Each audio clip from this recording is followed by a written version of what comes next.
you already lost.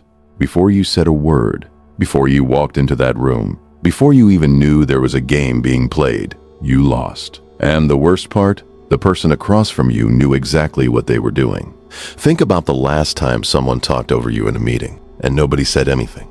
Or the moment you tried to stand your ground in an argument and somehow ended up apologizing. Or that conversation where you knew you were right, but walked away feeling small anyway. That wasn't bad luck. That wasn't because they were smarter than you. That was psychology, and they understood it. You didn't. Here's what nobody tells you. Every conversation has a power structure, an invisible one, and it shifts constantly, based on moves most people don't even know exist. There are 8 of them, 8 specific moves that the most influential people in the world use, not to manipulate, but to lead, to protect themselves, to command respect without raising their voice. And by the time this video ends, you will never walk into a conversation the same way again. Now, before we get into the 8 moves, I need to address something. Because the moment most people hear the words dark psychology, one of 2 things happens. Either they get excited, thinking this is about manipulation tricks and mind games, or they get uncomfortable, thinking this is morally wrong and they shouldn't be watching. Both reactions are missing the point entirely. Here's the real definition, not the dramatic one, not the Hollywood one. Dark psychology is simply the study of influence, persuasion, and social dynamics that most people operate on unconsciously every single day. The word dark doesn't mean evil, it means hidden, unseen, operating below the surface of normal conversation, while most people have no idea it's even happening. And this is where it gets uncomfortable. Every boardroom has someone who understands these dynamics. Every negotiation table has someone who understands these dynamics. Every relationship, romantic, professional, personal, has a power structure that someone understands better than the other person. The question was never whether these moves exist. The question is whether you know about them. Because here's the truth that should shake you a little. If you don't know these moves, someone is already using them on you. Not maybe, not sometimes. Right now, in your life, in conversations you think are normal. So no, this video is not about turning you into a manipulator. This is about literacy. Think about it this way. If one person can read and another can't, we don't call the reader unfair. We call the other person uneducated, and we teach them to read. That's exactly what we're doing here. You're learning to read the room, for real this time. So let's get into the 8 moves and pay close attention, because you'll probably recognize someone you know in every single one. Move 1. Controlled silence. Let me ask you something honest. When was the last time you were completely comfortable saying nothing?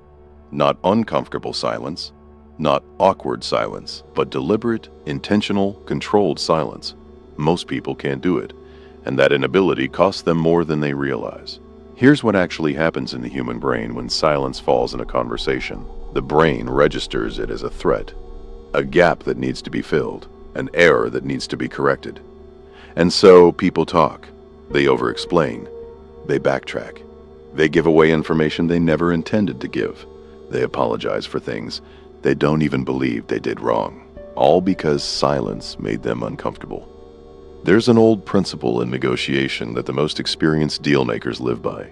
Whoever speaks first, after a critical moment, loses.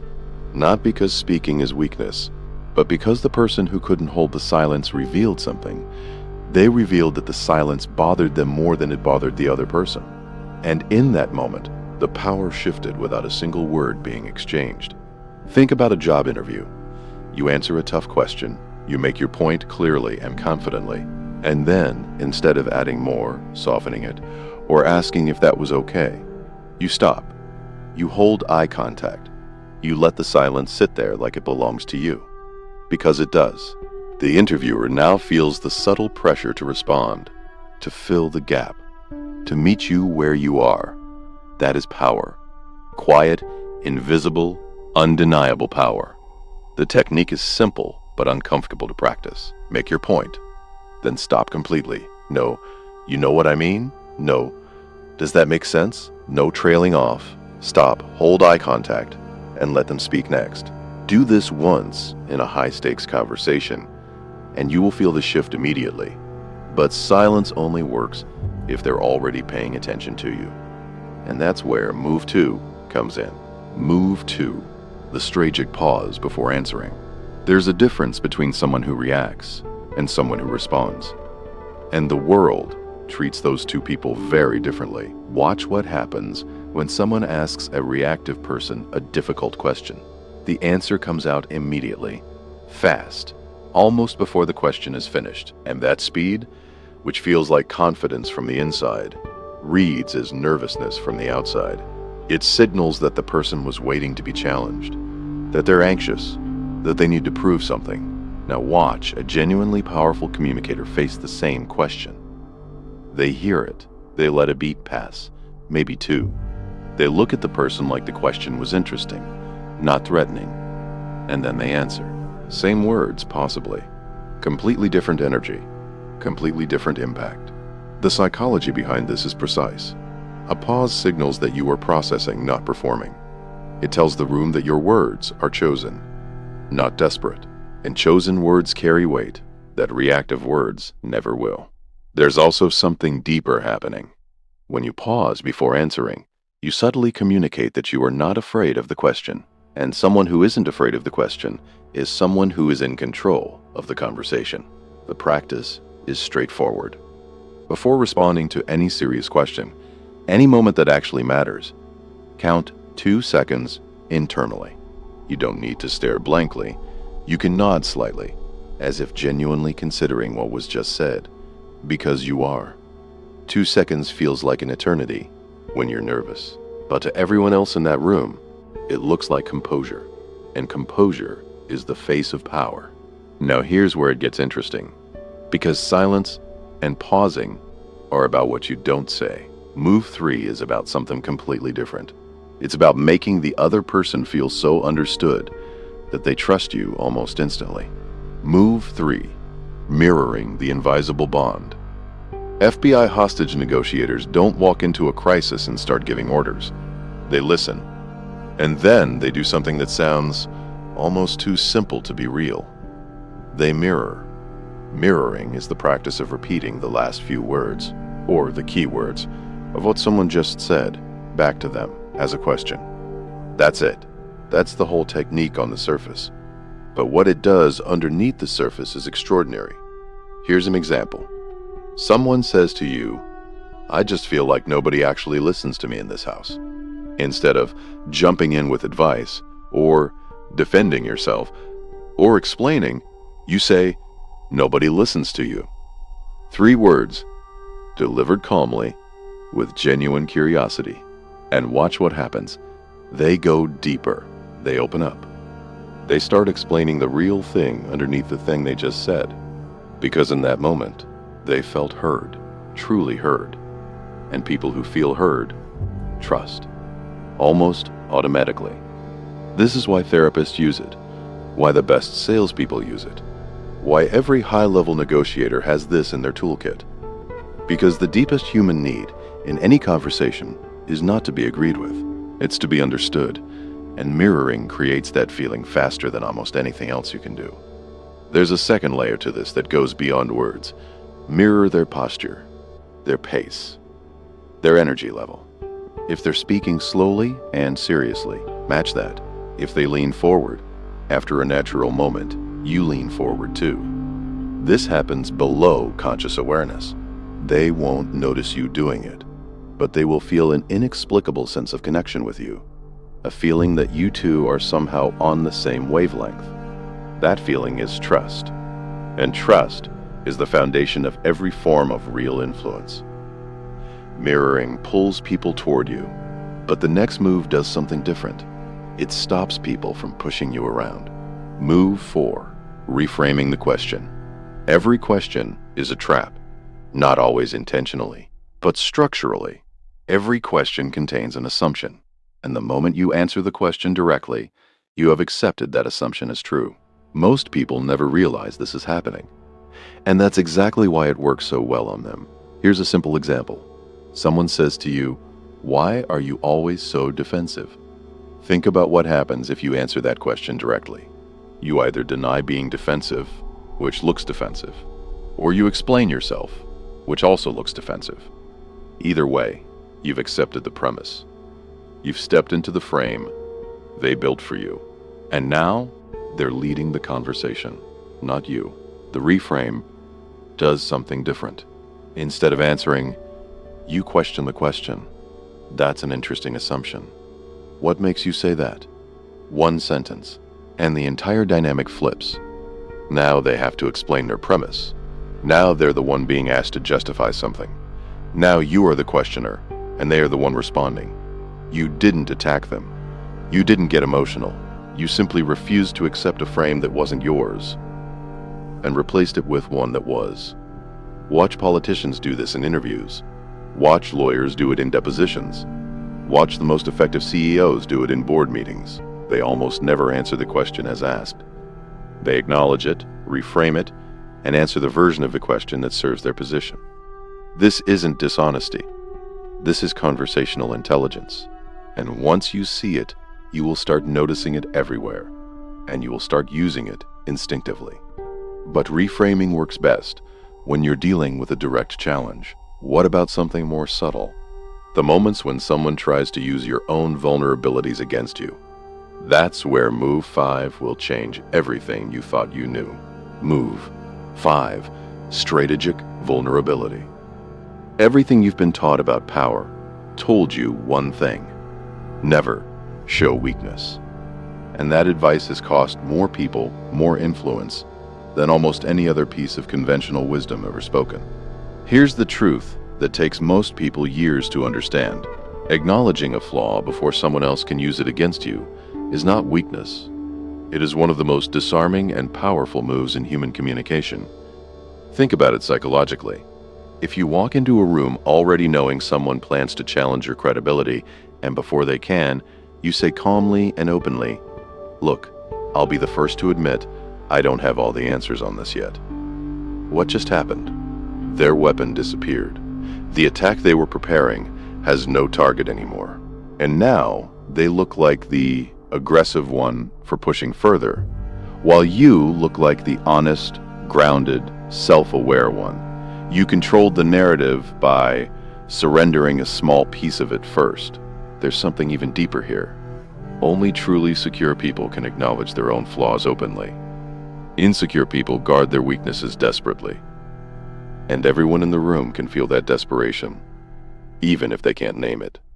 But when someone speaks about their limitations with calm, almost casual honesty, the room relaxes. Trust forms immediately, because that person just proved they're not performing. And people follow those who are real. One critical warning, though. There is a world of difference between vulnerability you choose and vulnerability that gets extracted from you.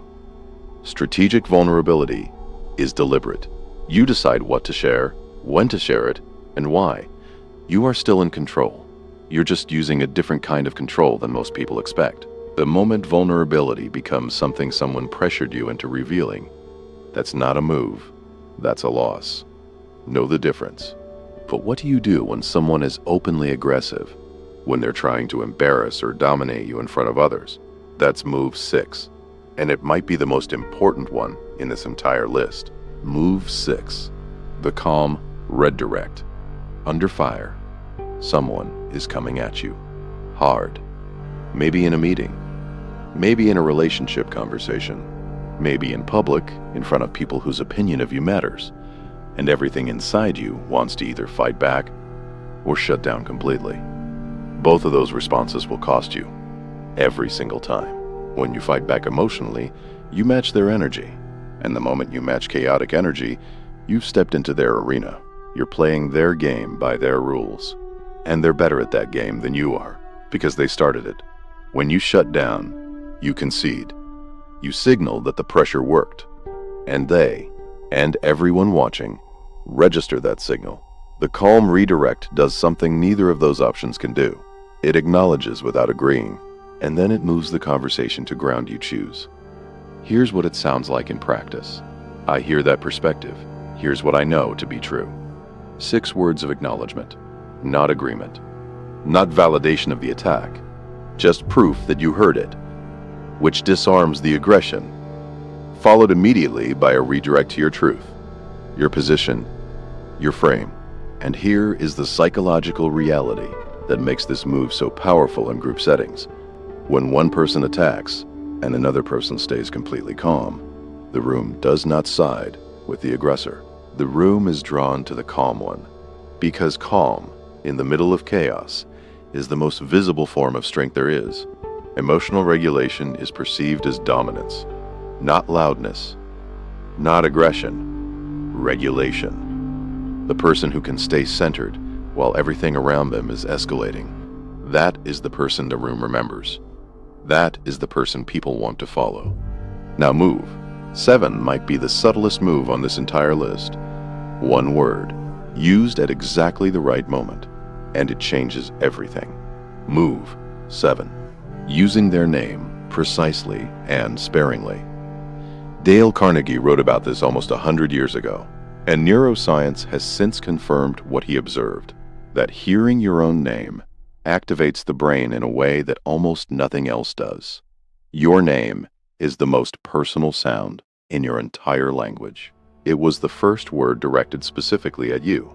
It carries your identity, your history, your sense of self inside 2 syllables.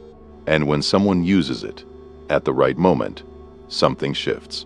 Here's how this works in practice. You're making an important point in a conversation, something you need the other person to really receive, not just hear. Instead of saying, "I think this matters," you say, "I think this matters, James." Or you open with it, "James, I want you to really hear this." The name creates an anchor. It makes the sentence personal. It pulls their full attention to exactly what comes next. But here is the critical rule that most people miss completely. It only works if you use it sparingly. Use someone's name in every other sentence, and it stops being personal. It starts feeling manipulative, like a salesperson who learned a technique and is applying it too visibly. The rule is, once per critical moment, 1 anchor per conversation. Save it for the sentence that matters most. And when you use it there, it lands with a weight that no amount of volume or emphasis can replicate. Combined with direct, steady eye contact, this move creates a moment of genuine human connection that people remember long after the conversation ends. Simple, surgical, devastating in the best possible way. And now we've arrived at the move most people completely ignore. The one that happens at the end of every conversation and silently determines how the entire interaction gets remembered. Move 8, the exit with intention. Most conversations don't end, they dissolve. They trail off into, "Okay, cool," and "all right then, and we'll talk soon." And nobody quite knows where they stand or what was actually decided. And in that dissolution, power leaks out quietly. The person who was most intentional throughout the conversation loses their grip at the very last moment because they didn't close. There is a principle in psychology called the recency effect. It states that people remember the last thing that happened in an experience more vividly than almost anything in the middle. The ending shapes how the entire thing is felt in memory, which means the last 30 seconds of your conversation carried disproportionate weight over everything that came before. The intentional exit has 3 parts. You summarize what was established, you set the next frame, and you close on your terms. In a professional context, it sounds like this. "So, what we've agreed is X. I'll follow up by Thursday." Clean, clear, forward-moving. You have just written the narrative of what happened, and they will remember it the way you framed it. In a personal conversation, it's different, but the principle is identical. The last thing you say is what they sit with. Make it land. Make it mean something. Don't let the conversation just evaporate. Because here's the reality. People who exit with intention are the people whose words stay in the room after they leave. And that, quiet presence after physical absence, is the deepest form of conversational power there is. Those are the 8 moves. But before we talk about how to use them with integrity, There's something I need to tell you that most people in this space will never say out loud. Here's the question that should be sitting in your mind right now. If these moves are this clear, this learnable, this accessible, why don't most people know them? The answer is not stupidity. It's not laziness. It's something much more systemic than that. And once you see it, you cannot unsee it.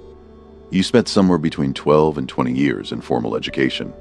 You were taught mathematics, history, literature, science. And not once, not a single class, not a single lesson, did anyone sit you down and say, here is how power works in human communication. Here is how influence operates. Here is how to hold your ground when someone tries to take it from you. Not once. And that absence was not an accident. Think about what society consistently rewards in most people. Agreeableness, compliance, the ability to go along without friction, to not make things uncomfortable, to shrink just enough that the people around you remain comfortable. From childhood you were taught, directly or indirectly, that asserting yourself too strongly was arrogance, that influencing others too deliberately was manipulation, that understanding power dynamics was somehow beneath a good person. So most people stopped developing those muscles entirely, not because they chose to, because they were quietly taught that those muscles were dangerous. And here is the painful consequence of that conditioning. Being unaware of these dynamics does not protect you from them. It just means you experience them without understanding what's happening. You walk away from conversations feeling vaguely off, vaguely diminished, vaguely like something was taken from you, but you can't name it. You can't trace it. You can't stop it next time because you don't have the language for it yet. That's not innocence. That's vulnerability dressed up as virtue. And the people who do understand these dynamics, whether they learn them consciously or absorb them through years of experience, they are not waiting for you to catch up. This is why awareness is not a luxury. It's not an edge. It's not a power move. It's basic literacy for the world you are actually living in. You wouldn't walk into a foreign country without learning the language and call yourself prepared. This is the same. Conversations have a language beneath the language. And today, right now, you are learning to read it. Now here's the part most channels won't tell you, because knowing these moves is only half of the equation. The other half, the part that actually determines what kind of person you become, is what you choose to do with them. I want to be direct with you about something. Everything you've learned in this video is a tool, and tools have no morality on their own. A knife can prepare a meal or cause harm. The knife doesn't decide. The person holding it does. These 8 moves are exactly the same. And I've seen both sides of this. People who learned conversational psychology and used it to build deeper relationships, lead more effectively, protect themselves from genuine manipulation, and communicate in ways that made everyone around them feel more understood and more respected. And people who took the same knowledge and used it to control, to diminish, to win arguments at the cost of the person they were arguing with. The moves were identical. The outcomes were completely different, because the tool didn't determine the outcome. The intention behind it did. Here is the principle I want you to carry out of this video. Power without values is just corruption with better vocabulary. If you use silence to intimidate someone who is already afraid of you, that is not strength. That is cruelty, wearing the mask of confidence. If you use mirroring to extract trust from someone you plan to betray, that is not influence. That is manipulation. And manipulation always costs more than it gains, even for the person doing it. But when you use these moves to protect yourself from someone who is trying to diminish you, that is self-respect. When you use strategic vulnerability to build genuine trust with someone who deserves it, that is courage. When you use the calm redirect not to win an argument, but to bring a conversation back to something productive, that is leadership. The moves are the same. The intention is everything.